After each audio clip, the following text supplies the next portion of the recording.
Moving along, we now will have Barbara Thomas, James Lardy, and Nancy Cronen.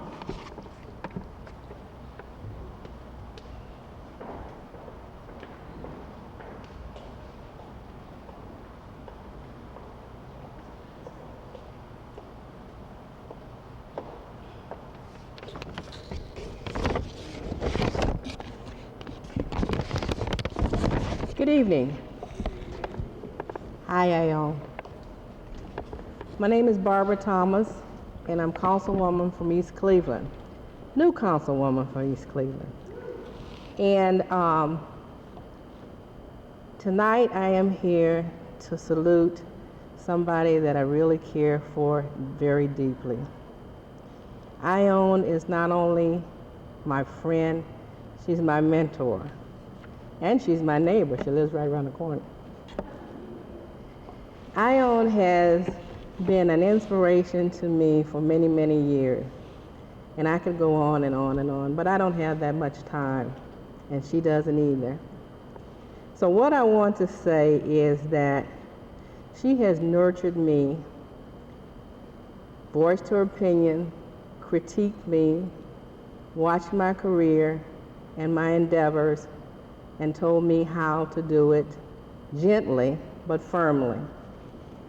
I just talked to her the other day, and she asked me how was I doing in my new council position. And I told her, I said, oh, you know, I'm learning a lot. She said, that's what you're supposed to do. I said, I'm falling down and I'm getting back up. She said, that's what you're supposed to do. And I said, well, what else am I supposed to do? She said, you're supposed to remember where you came from. Make your own decisions and make sure that those decisions come from the gut. And I said, what do you mean by that? She said, you'll learn that too, because that's what you're supposed to do. And I can go on and on and on, but like I said, I'm not going to do that. As a councilwoman from East Cleveland wants to present you, from all the council people in East Cleveland, this proclamation. Ms. Walcott, who is one of our councilwomen, was supposed to be here, but unfortunately something happened and she couldn't be here. But I will read the whereas. Whereas her efforts and accomplishments have touched the hearts and soul of people from all walks of life, both here and abroad. Now it be therefore proclaimed that on this day of February 20th, 2004, the East Cleveland City Council hereby honor and celebrate and contributions of Ione Biggs and acknowledge that her presence, caring nature, and selfishness has enriched the lives of many people of our community and our world. And that's a true fact. And we mean it from the heart. She is one of ours. East Cleveland truly loves you. Thank you.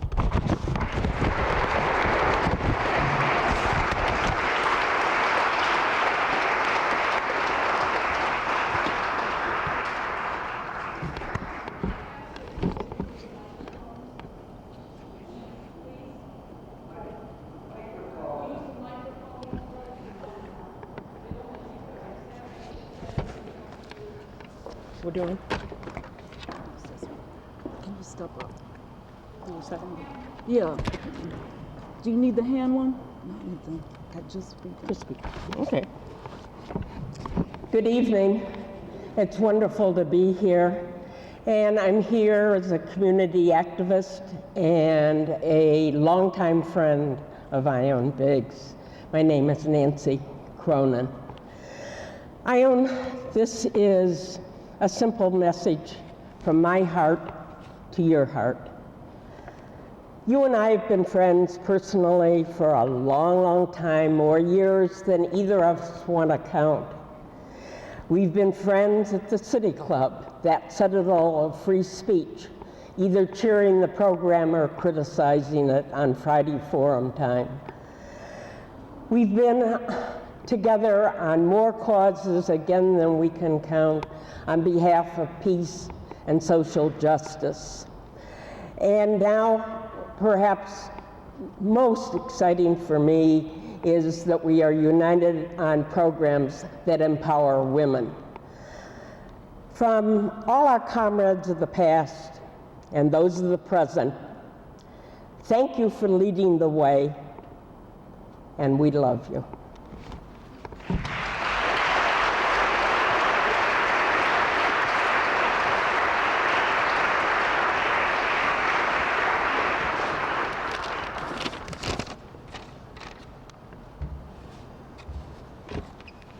Good evening. My name is Jim Lardy.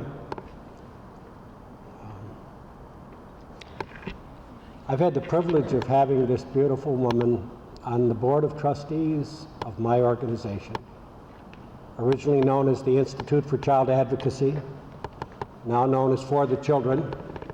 Okay? Way up here, you really don't get that sense. So somebody up here keep doing that to all of us. You know, I had a strange feeling. This is a little bit different, but when you look at all the do-gooder activists, really effective ones that are in this audience, do you know how many people are happy that we're all here together tonight instead of all out bothering them separately somewhere? Yeah. That's a tribute to you that we are all here doing this. I think that I've had the chance to look in the eyes of this woman and see the thing that she has been most passionate about, and that is children. She has done amazing things to push me along from time to time when you'd already put in 18 hours and it needed another 2. I think of Ione as a person who's had a lifelong dedication to justice, but to justice especially for those who are most vulnerable, are mostly disadvantaged, and certainly powerless. And I think that's why children, of all of the groups that she has fought so hard for, have had a very special place in her heart. For more years than I can remember, she has been jabbing me in the ribs to continue to fight for this country's signing on to the United Nations Convention on the Rights of the Child, which we are only one of 3 nations on this planet who has not. Actually, we hold that terrible distinction in many areas, as you know. She made it clear to me that there were 4 huge areas that related to children that I and my organization and anybody else that I'd ever be in contact with should pay attention to. Their health, their education, their safety, and their economic security. And I never forgot that because they were just such extraordinary, clear things to think about in terms of what to pay attention to. She's also the person that made me realize, after I'd been at this work for about 20 years, which is about 15 years ago now, that as this country moved on, one could hardly speak of the condition of children separately anymore without speaking about their mothers at the same time. So that it was mothers and children in most of those situations who were in trouble. Finally, I'm reminded of a story that reminds me of Ione. Some of you may know that shortly before his death, Albert Einstein was working with a biographer. And the biographer asked him this question: "You've done so many wonderful things. Is there anything else you would really like to tell the world that is more important than anything else?" And he said, "Oh, yes." And they got very excited because here comes some great mathematical thing.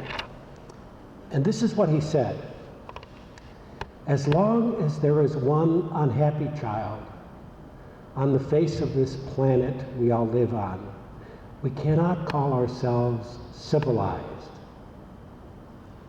And my experience with Ione is that she has been trying to get us all to make it more civilized, and especially for the children. And for that, I will be forever grateful. Thank you, dear.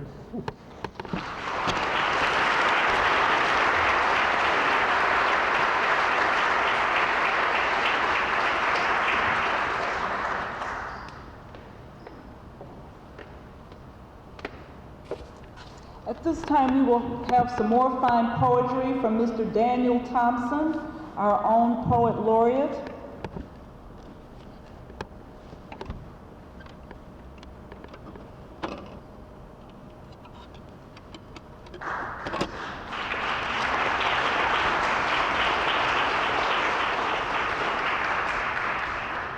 Thank you.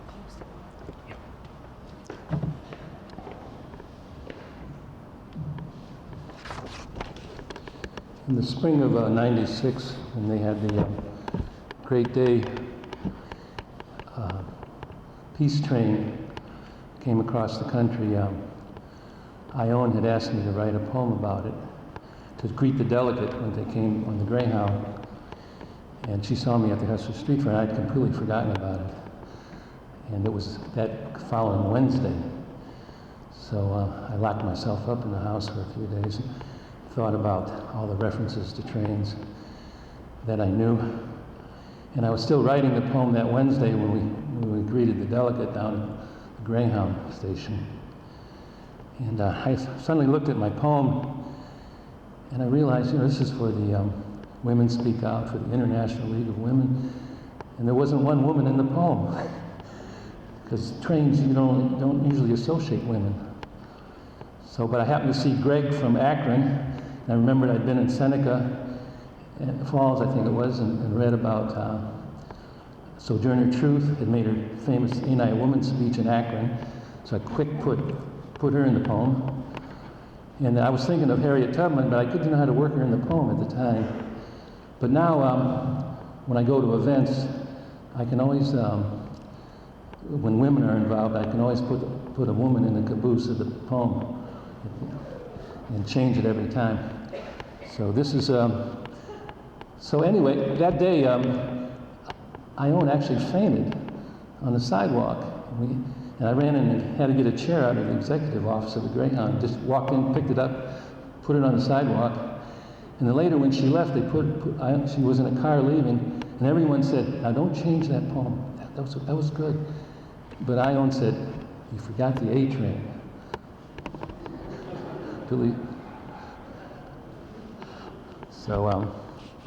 So I had to put that into it. All right. So she not only commissioned the poem, but she also helped me write it. Train, you've driven your golden spike into the dark night of my soul.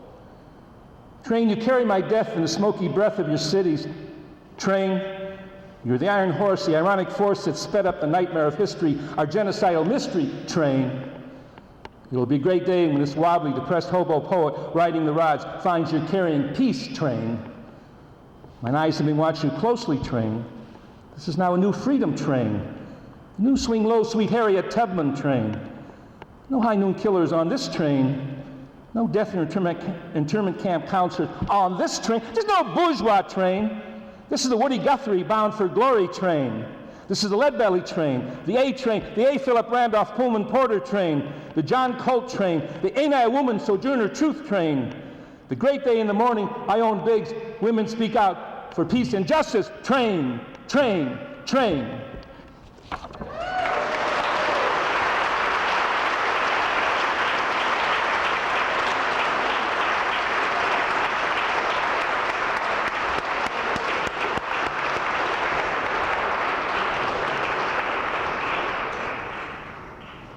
Thank you for those powerful words.